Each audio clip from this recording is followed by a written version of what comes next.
C'est du millepertuis perforé. Je voulais arracher juste une petite fleur, j'ai tiré et toute la plante est partie jusqu'à la racine. Du coup, je vais le replanter dans mon jardin. Le millepertuis, il a des propriétés antidépressives. Il est utilisé comme antidépresseur. Donc il doit faire quelque chose au cerveau. Il doit avoir des effets dans le cerveau. Mais il est aussi utilisé comme avortif. Je sais pas si ça se dit comme ça. Enfin, il fait avorter. Mais c'est pas fiable. Du coup, il est à la fois... il a des propriétés négatives et des propriétés positives et qui dépendent des circonstances. Ça fait partie de toutes ces plantes qui sont ni bonnes ni mauvaises, qui ont juste des propriétés particulières. Et ils ne sont rien du tout. Par contre, on peut le manger.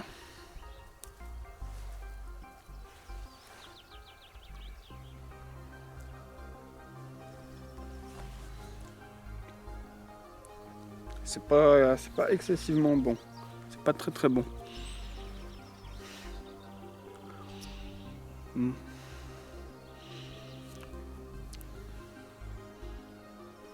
sais pas s'il est vraiment considéré comme comestible. Il est plutôt médicinal.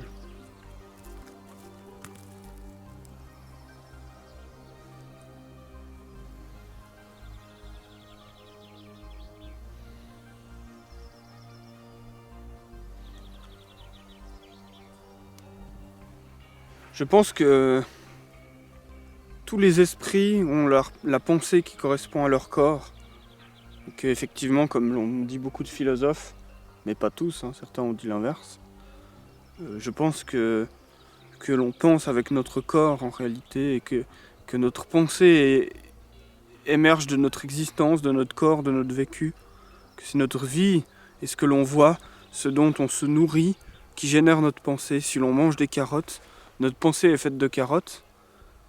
Alors d'un point de vue purement physique, c'était la carotte qui a été transformée qui finit par générer la pensée, mais aussi d'un point de vue métaphorique, c'est-à-dire ce que je vois autour de moi, donc ce que mon esprit consomme comme aliment d'information, fait ma pensée.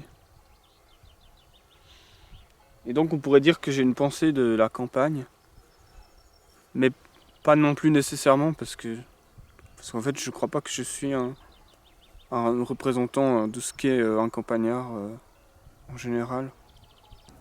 Bon, moi j'en ai déjà mangé, donc je sais qu'en manger un petit peu pour moi ça me fait pas de problème, mais bon, si vous en avez jamais mangé, n'en mangez pas.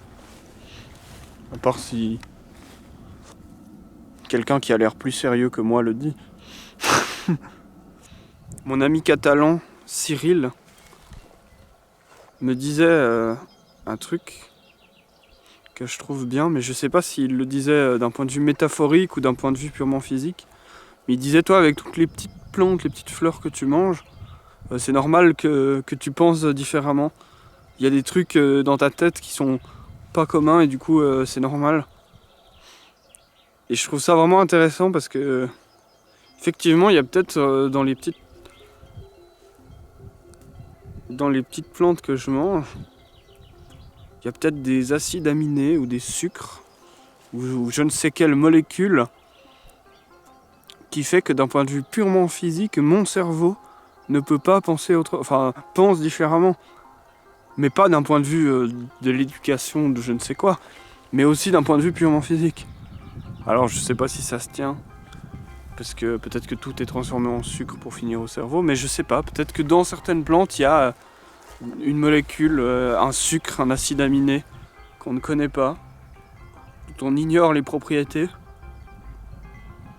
Mais je trouve ça marrant de se dire, et ça c'est sûr, c'est que mes pensées, ce qui se produit dans mon cerveau, mes rêves, mes envies, mes réflexions, eh bien elles sont produites à partir du Coca-Cola que je bois, des carottes que je mange, des petits morceaux de plantes.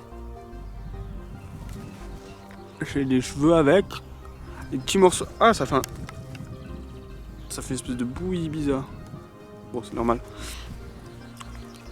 Mais ouais, je trouve ça fou de se dire que les pensées sont faites de ça. C'est fou. pensées sont faites de carottes et de Coca-Cola.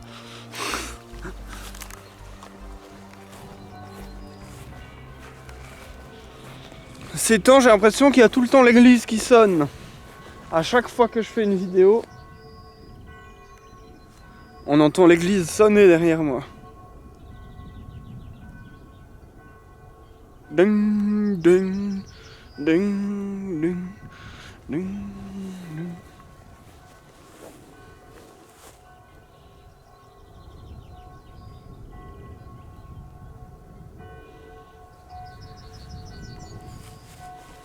C'est un champ de blé.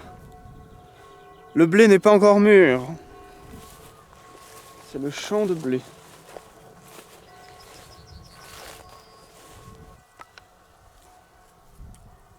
Regardez les épis de blé. Ils sont pas encore mûrs. Celui-là, on dirait qu'il est mûr, mais c'est un épi qui est tombé au bord du champ et en fait, il est pas mûr, il a séché. Il est vide, les grains sont pas encore gonflés dedans. Et dans quelques mois, ce sera prêt, on pourra moissonner, on ira faire du pain et de la farine avec. C'est très basique ce que je raconte là. Mais peut-être que ça vaut quand même la peine d'être raconté. Et c'est ça que l'humanité mange en Europe depuis combien de temps? Depuis au moins plusieurs milliers d'années. Je sais pas l'agriculture de la céréale, à quel moment c'était, mais ça fait longtemps. Et donc notre civilisation, notre pensée occidentale repose sur cette petite plante. Il n'y a pas que celle-là, il y a le seigle et l'orge aussi, et les céréales.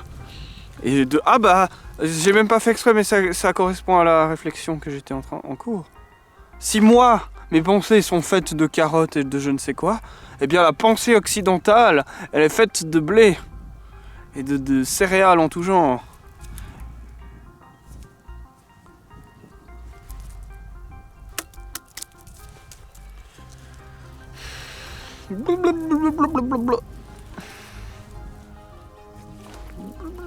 La pensée occidentale.